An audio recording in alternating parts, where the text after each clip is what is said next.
We are here to talk about legislative session. We have a bunch to talk about today, so let's get right into it.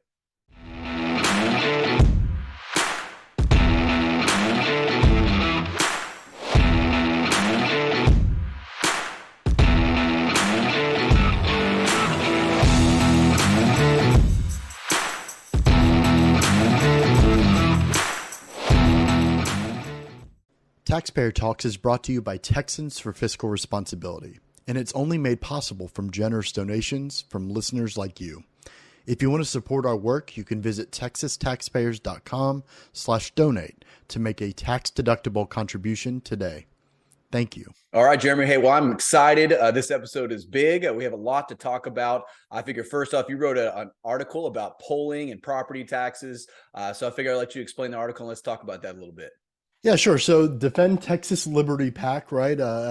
Recently, I guess, new PAC in the grand scheme of Texas politics released polling. They've done so a few times over the last year, but they released polling right at the end of November that asked kind of a myriad of questions, but two that I wrote about specifically that are kind of relevant to the things we talk about.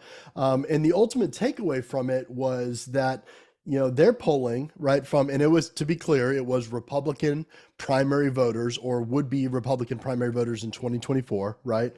But their polling seemed to indicate that those people want property tax relief prioritized above things like infrastructure spending and other things, right? And the reason that's important, right, as our viewers might know, is that we just also wrote about, what was it, last week or the week before, you had House Speaker Dade Phelan in front of people he was speaking to in Houston essentially say that he wants to prioritize infrastructure spending when it comes to the projected budget surplus. Of course, that's something we talked about tons of times, right? We're projected via the state comptroller saying at least a $27 billion surplus going into the next legislative session.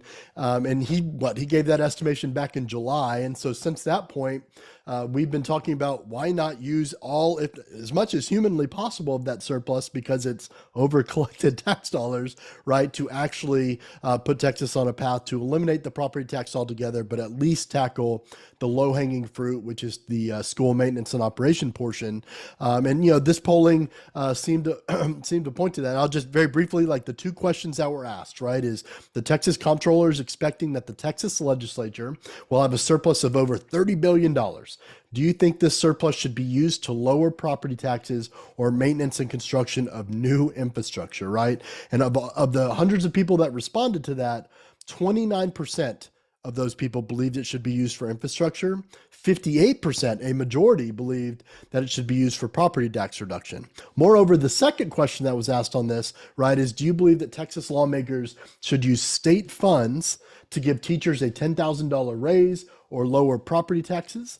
And of those that responded, similar results, 33% said they would like to see a $10,000 raise for teachers, but a majority, 55%, would support them using for property tax reduction. For me, that just tells me like there's an obvious fervor from taxpayers in Texas that want the legislature to act this session. Yeah, I think this is very, very telling. The fact that it gives us an objective metric of specifically what your more conservative voters, your Republican primary voters are asking for. And we as an organization and grassroots as a whole have been begging for this for over a year. And the funny thing is, in campaign season, when politicians are on their game, we have all of them in support of this, fervently supporting this. Yes, we're going to use half of it. Abbott came out in the debate, as we remind people often. He said his goal was to eliminate school property taxes so people can own their home. Patrick made statements, right? And then the election happens. Abbott so far has been kind of quiet on it. Of course, one of the most concerning things that happened in the last week was Lieutenant Governor Patrick came out in a press conference and kind of gave a kind of hint to what his priorities are going to be.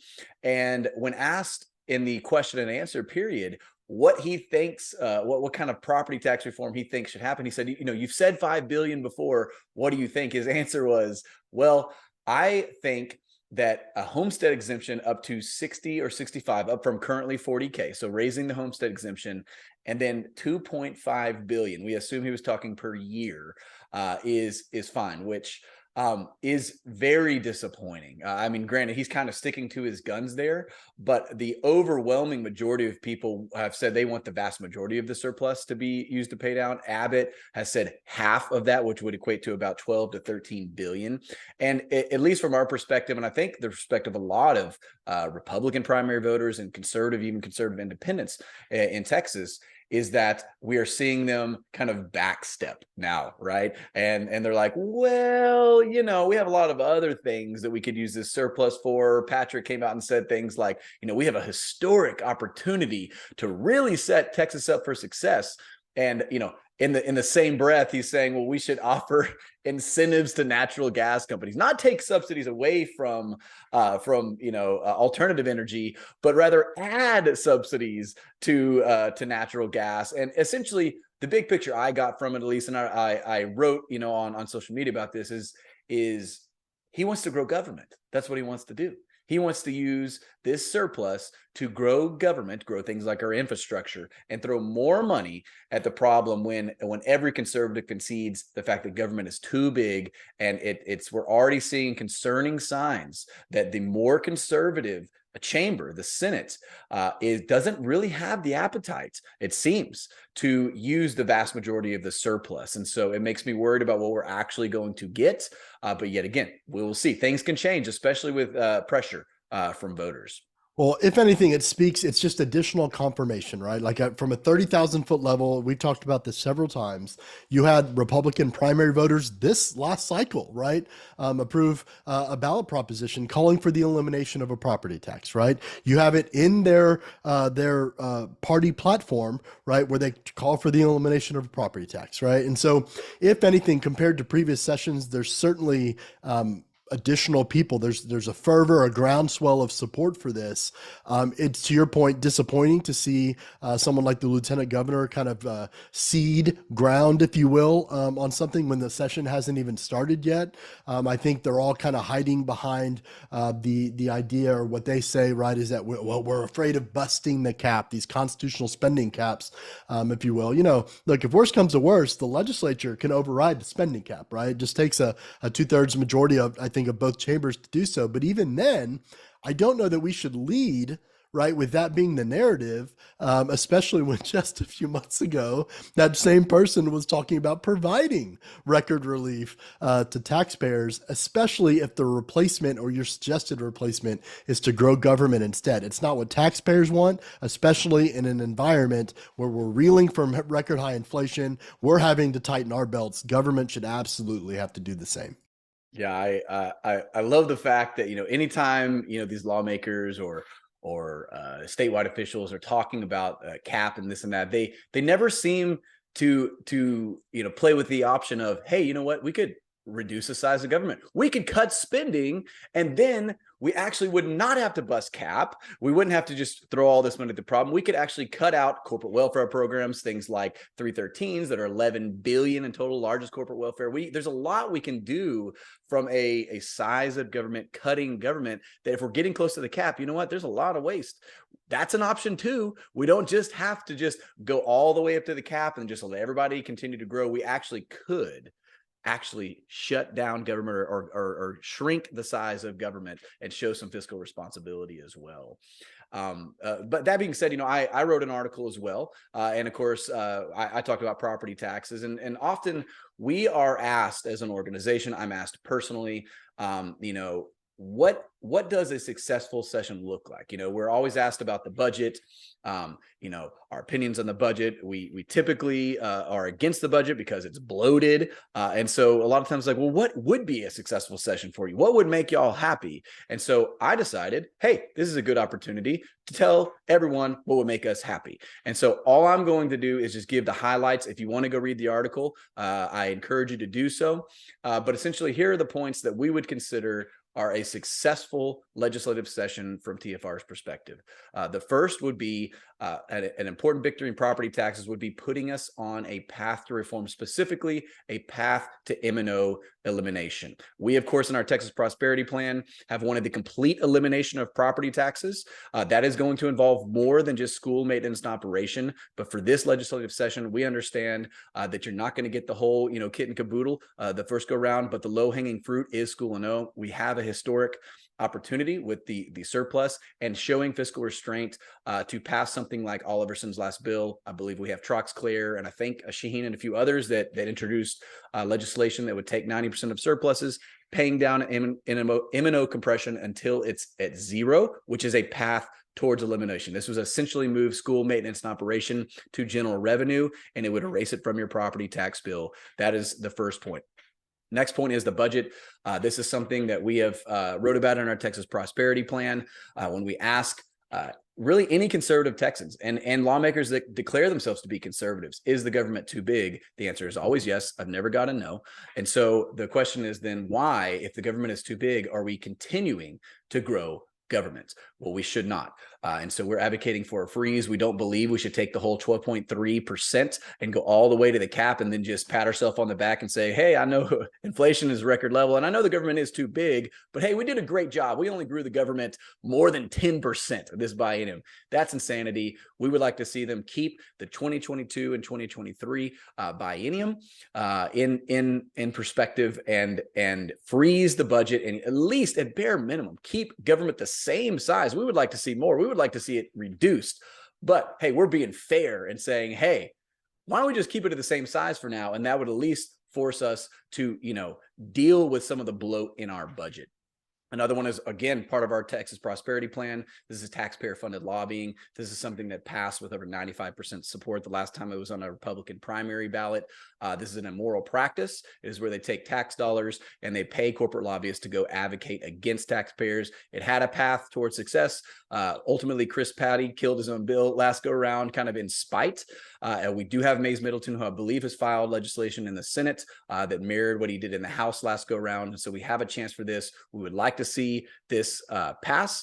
It is overwhelmingly supported by conservatives in Texas.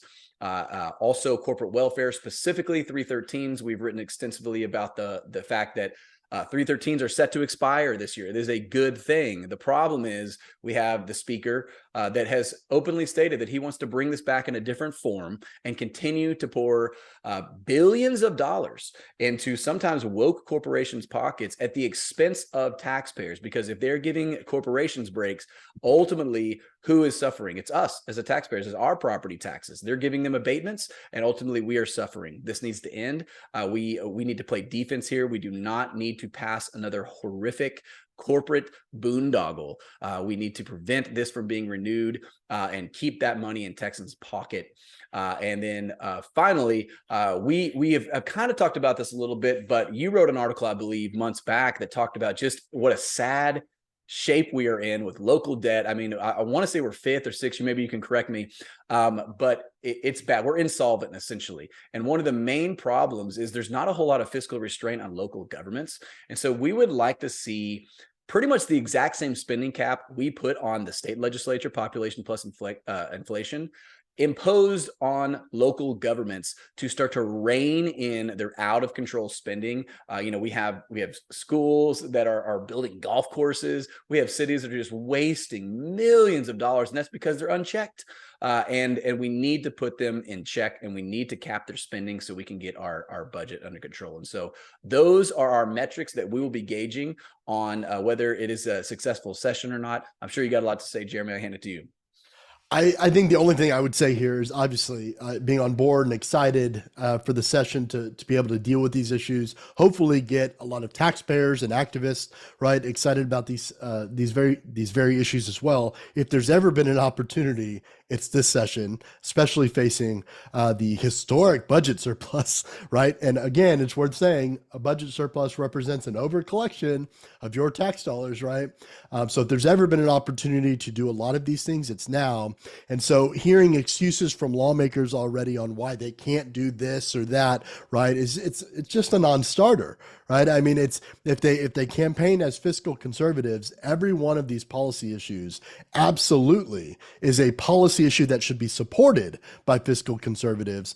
And if anything, having in the backdrop record inflation, right, and individual taxpayers and Texans having to tighten their own belts, we should absolutely expect that government do the same. The one thing on local government spending, because you're right, it's not something that we've talked about as much as the other issues. It's just two of us, right, talking about these issues. But local government spending, Texas is absolutely in the top quintile of states. It's kind of a sad state of affairs. So for the ninth largest economy in the world, where we constantly boast an economic climate that's advantageous to businesses and what have you, well, that's great, but the reality is a lot of that is being financed on the back of future prosperity of Texans, right?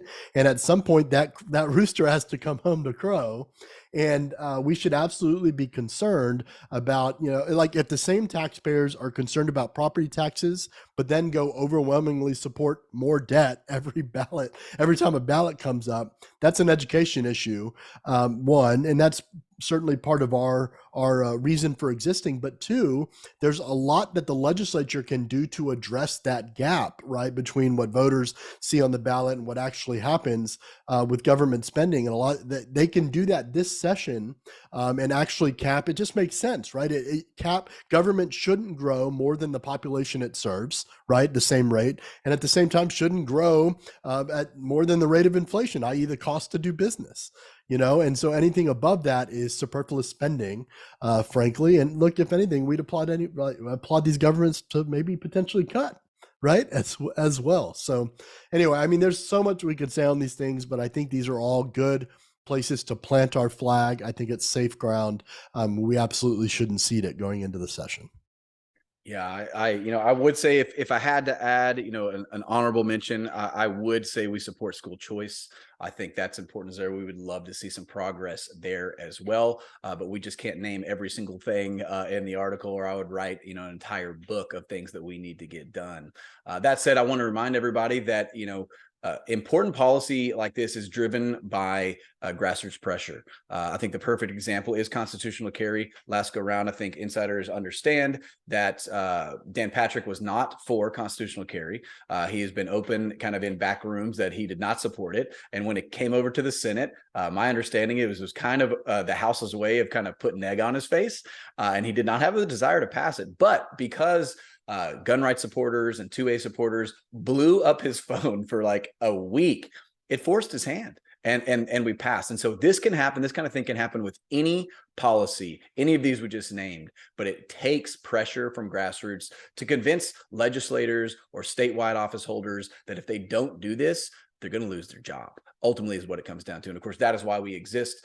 We are here to provide transparency and to encourage y'all to advocate for these conservative policies. So that being said, we had an incredibly interesting interview with State Representative Tony Tinderholt, who of course has thrown his hat in the ring for the speakership. There's been a lot of controversy around it. And he has been very, very vocal about the Democrat Party chair's plank of the Republican Party platform. We actually talked about every single plank. I think it was about a 50-minute episode, which will, of course, air tomorrow morning. We encourage you to watch that whole thing. But for now, we're going to show you a clip, him talking about Democrat chairs, and then talk about it right after.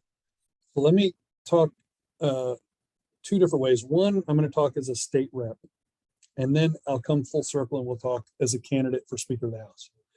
As a state rep, I supported that rule change last session. I think it's really simple. Some people here listening might be surprised that I have friends on the House floor that are very liberal Democrats. I like many of them.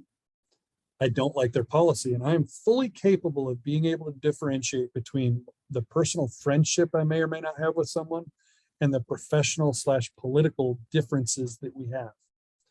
My job is not, as a state rep, to go to Austin and try to be popular. My job is not to go down there and try to have as many friends as I can. My job is also not to go down and try to make as many people on one side or the other happy, or mad. Members, we're talking members. My job is, however, to go represent 205,000 people in my district and the party that I chose to put behind my name. And one of those was 82% across the state, I think, of primary voters. Proposition 6 last March said that they do not want Democrat chairs. So our job is to go down and do that. It's a priority now too. That doesn't mean that we dislike those human beings or those people. It means that why would we give people that disagree with our 8 priorities, why would we give them power and control to water down or kill or ensure that our priorities don't pass? It just doesn't pass the common sense test. Yeah, so of course, this is something that we've briefly touched on before, right? Which is the idea that in a Republican-controlled legislature, right? Keep in mind, Republicans have controlled every statewide office, right? And the legislature had majority in both chambers of the legislature for over 2 decades now. And there's frustration within activists of the Republican Party that they believe that legislative priorities of their own party have not passed, right? It's this weird dynamic where you have priorities and you have the legislative agenda of their party, and it keeps getting stifled by lawmakers who subscribe to that same party. It's this weird thing. And of course, in Texas, we also have the distinction where, at least in recent decades or under recent speakers, right, where the majority party has awarded chairmanships. I'm specifically talking about the House just because it's more impactful there, but awarded chairmanships to the minority party. And for those that watch the legislative process, obviously being a chairman of a committee, especially the more powerful committees, comes with a lot of authority there, right? You are essentially dictating bills moving from the committee process to the overall floor for the overall membership to decide and deliberate. And so, that is one of the first ways within the legislative process that these priorities that Republican activists complain about not passing get kind of mucked up, right, and muddied there. And so that's what Representative Tinderholt, who's a TFR, taxpayer champion, by the way, who has thrown his hat in the ring for speaker.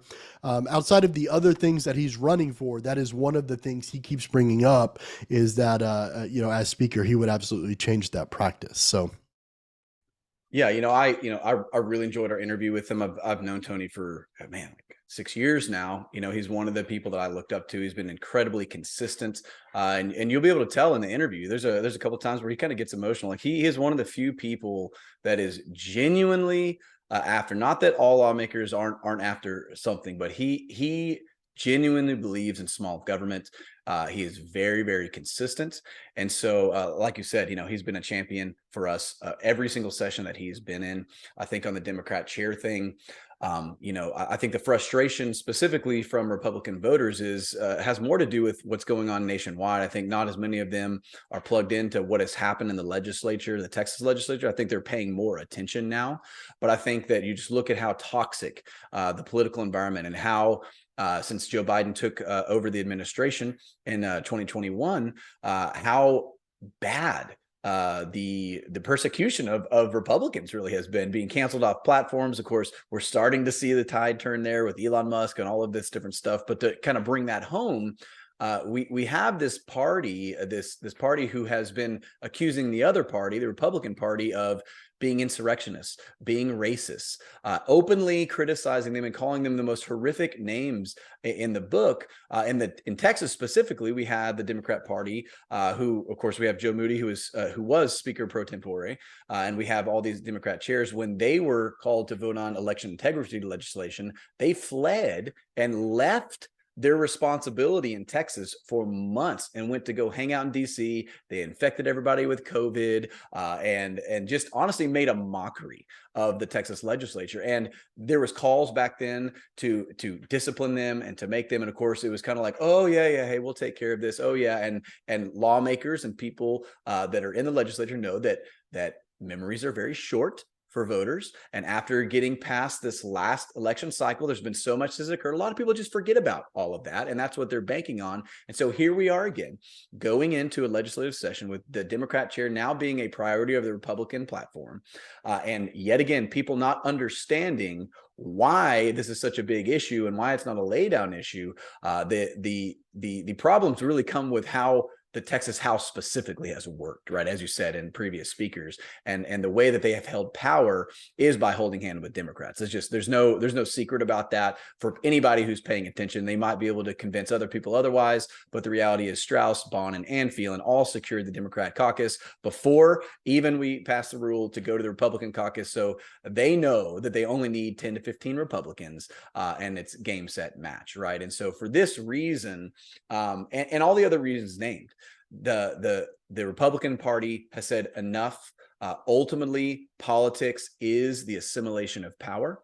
And I think that any conservative would concede, especially after seeing what progressives have done nationwide, is if progressives or Democrats were in the same position that we are in right now, there is no chance, 0% chance, in my opinion, that Democrats would give us or Republicans chairmanships. They would take the power and they would take the football and spike it on us.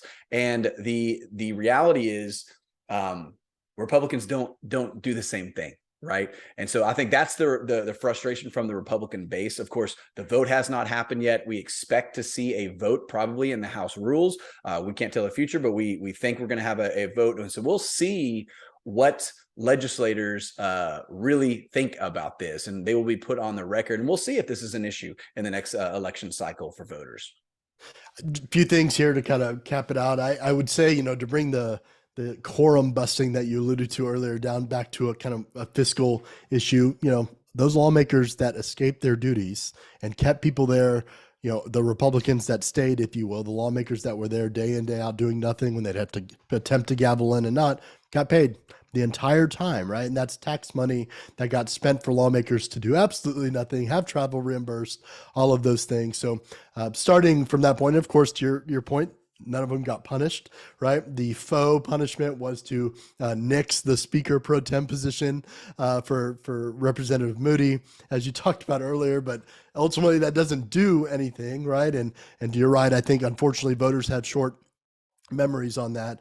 I think second to that, right, and certainly I would encourage people to watch the interview we had with Representative Tinderholt, because he certainly talks about this, right, in his candidacy both for Speaker of the House, but just as a member who has kind of dealt with these proposed rule changes before, right, is the day one is when the Speaker vote, if it goes to a vote, right, would happen. So that'd be January 10th when the 88th legislative session starts. And then day three, I believe it is when the House Rules Resolution will come up, where you'll see undoubtedly whether it's Representative Slayton proposing this against someone, will propose these rules amendments, again, attempting to kind of nix the idea of a minority party holding chairmanships in the House. And it would be interesting to see if they've garnered additional support from lawmakers this go around. There was only a handful last session because this session, at least in their favor, you're right, it's a Republican priority, right? It's a priority of the majority party rather.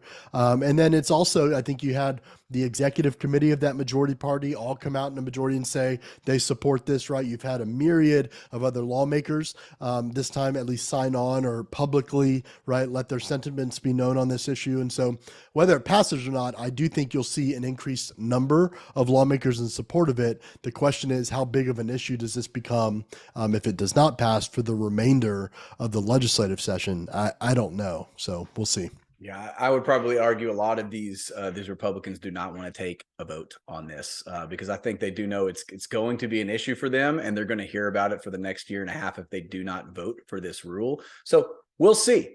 We'll see. It's going to be an interesting legislative session. That is about all we have today. I do want, once again, I want to encourage y'all to watch this bonus episode with Tony Tinderholt. It is a little bit longer, but he says so many amazing, interesting things that it's worth your time to watch it. And of course, next week will actually be our last podcast of the year. And so we're going to talk about kind of the year, maybe what TFR is looking to the future, things that we have done this year. And then we are going to take the last 2 weeks off and hang with our family and not at least produce a podcast, and we will see y'all in the new year. So I encourage you to tune in next week, next Thursday. We thank y'all for being with us. Y'all have a great day. For even more content, follow us on social media at Texas Taxpayers on Facebook and Instagram, at Texas_taxpayers on Twitter. Subscribe to the Fiscal Note, our weekly email jam-packed full of information important to Texas taxpayers at texastaxpayers.com/subscribe. And then make sure to check out our Texas Prosperity Plan, texastaxpayers.com/TPP. Thanks.